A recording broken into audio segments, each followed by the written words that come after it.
வணக்கம் நேயர்களே. ஃபீபாவின் இன்றைய காலை தியானத்திற்காக உங்களை அன்புடன் வரவேற்கிறேன்.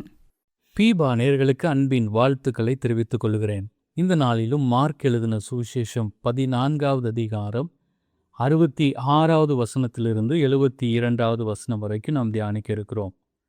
அத்தருணத்தில் பேதுரு கீழே அரண்மனை முற்றத்தில் இருக்கையில் பிரதான ஆசாரியனுடைய வேலைக்காரர்களில் ஒருத்தி வந்து குளிர் காய்ந்து கொண்டிருக்கிற பேதுருவை கண்டு அவனை உற்று பார்த்து, நீயும் நசரேயனாகிய இயேசுவோடே இருந்தாய் என்றாள்.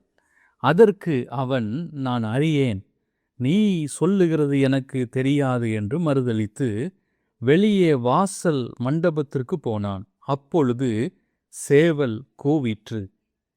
இந்த பகுதியில பேதுருவின் கதை மிக எளிமையாக சொல்லப்பட்டுள்ளது.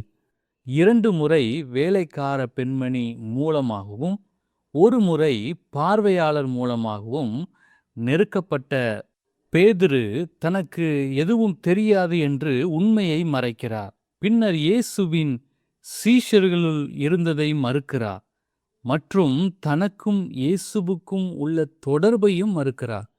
எனக்கு அருமையான கர்த்தருடைய பிள்ளைகளே, இதே பேதுருதான் மார்க் எழுதின சுவிசேஷம் 14வது அதிகாரம் 29வது வசனத்திலிருந்து நாம் வாசிக்கும்போது, அதற்கு பேதுரு, உமது நிமித்தம் எல்லாரும் இடரடைந்தாலும் நான் இடரடையேன் என்றான். இயேசு அவனை நோக்கி, இன்றைக்கு இந்த ராத்திரியிலே சேவல் 2 தரம் கூவுகிறதற்கு முன்னே நீ 3 தரம் என்னை மறுதலிப்பாய் என்று மெய்யாகவே உனக்கு சொல்லுகிறேன் என்றார். இந்த பகுதியிலே நாம் வாசிக்கிறோம், நீங்க யாரு மறுதலித்தாலும் நான் மறுதலியேன் என்று சொல்லி ஆண்டவரிடத்துல அறிக்கையிடுகிறான். ஆனால் இப்போது சூழ்நிலைகள் மாறின போது, அவனை சூழ்ந்திருக்கிற காரியங்கள் எல்லாம் வேறு விதமாய் செல்லும்போது, அங்கே பயத்தினாலே அவன் செய்த தவறான காரியங்கள் நிமித்தமாக அங்கே அவன் மறுதலிக்கிறதை நாம் பார்க்கிறோம். முதலாவது அவன் செய்த தவறு, தவறான நபர்களுடன் அவன் அமர்ந்திருந்தது. இரண்டாவதாக அவன் இயேசுவை தூரத்தில் பின்தொடர்ந்தது. இறுதியாக இயேசுவையே அவன் மறுதலித்தது. ஆகியவை பேதுருவை சோதனையில் விழத்தள்ளியது. எனக்கு அருமையான கர்த்தருடைய பிள்ளைகளே, இந்த 3 காரியங்களும் நம்முடைய வாழ்க்கையிலும் இருக்குமேயானால் நாமும் இயேசுவை மறுதலிக்கிற ஒரு சூழ்நிலைக்கு தள்ளப்படுகிறவர்களாக இருப்போம். நம்மை சுற்றி சூழ்ந்திருக்கிற சூழ்நிலைகள் நமக்கு சாதகமாய் இருக்கும்போது நாம் இயேசுவை தைரியமாக அவரை பின்தொடர நாம் விரும்புவோம். ஆனால் சூழ்நிலைகள் நமக்கு சாதகம் இல்லாத போது பேதுருவை போல நாமும் அவரை தூரத்தில் பின்தொடர்ந்து அவரை மறுதலிக்கிறவர்களாய் மாறிவிடுவோம். இந்த சம்பவம் நமக்கு ஒரு பாடமாக அமைந்திருக்கிறது. இயேசு கிறிஸ்துவின் சீடராகிய நான் கர்த்தரை என் வாழ்வில் மறக்க மாட்டேன் என்று நாம் நினைக்கலாம். ஆனால் நாம் எச்சரிக்கையாய் இல்லாவிட்டால் சூழ்நிலைகள் நம்மை அமிழ்த்துவிடும் என்பதை நாம் ஒரு நாளும் மறந்துவிடக்கூடாது.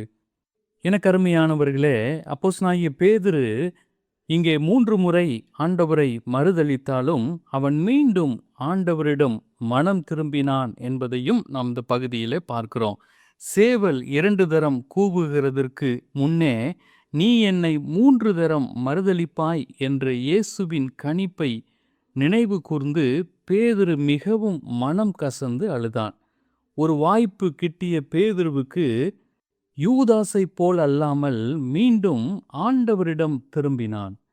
சனகரிம் சபைக்குள், அதாவது நீதிமன்ற அறைக்குள் என்ன நடக்கிறது என்று பார்க்கையில் தீர்க்க தரிசனம் சொல்லும் என இயேசுவிடம் கேலி செய்கிறார்கள். ஆனால் அதே நேரத்தில் இயேசுவின் தீர்க்க தரிசனங்களில் ஒன்றான பேதுருவின் மறுதலிப்பு இங்கே நடைபெற்று கொண்டிருக்கிறது. இதிலிருந்து நாம் அறிந்து கொள்ளும் சத்தியம் என்னவென்றால், தேவனுடைய சித்தம் நிறைவேறும் என்றாலும் அதற்கு எதிர்மறையாக பிசாசின் அந்தகார சக்திகளும் செயல்படக்கூடும். ஆனாலும் கர்த்தர் தம்முடைய சித்தத்தை நிறைவேற்றுகிறவராயிருக்கிறார். மார்க்கு நற்செய்தி நூலில் பேதுருவின் ஈடுபாடு அதிகம் என்பதை நாம் அறிவோம். தான் மறுதலித்த செய்தியை பேதுரு மீண்டும் மீண்டும் சொல்லியிருக்க வேண்டும். அவர் சொல்லியிருக்க வேண்டிய வார்த்தை இயேசுவை நான் மறுதலித்தேன் என்று. ஆனால் அதைவிட ஆச்சரியம், இயேசு ஒருபோதும் என்னை நேசிப்பதை கைவிடவில்லை என்றான். இது நம் வாழ்க்கையிலும் எவ்வளவு உண்மையாயிருக்கிறது. நாம் மறுதலித்தாலும் அவர் ஒருபோதும் நம்மை கைவிடாதவராயிருக்கிறார். எந்த சூழ்நிலையிலும் உம்மை மறுதலிக்காதபடி எனக்கு கிருபை செய்யும் என்று ஆண்டவருடைய சமூகத்திலே கேட்போம். கர்த்தர் தாம் இந்த வார்த்தைகளை உங்களுக்கு ஆசீர்வதிப்பாராக. ஆமென். இன்றைய காலை தியானத்தில் பங்கேற்றமைக்காக நன்றி. உங்களது கருத்துக்களை பகிர்ந்து கொள்ளவோ மேலும் விவரங்கள் அறிந்து கொள்ளவோ 9458585042 என்ற எண்ணிற்கோ அல்லது info@fibaonline.org தொடர்பு கொள்ளவும். தேவன் தாமே உங்களை ஆசீர்வதிப்பாராக. ஆமேன்.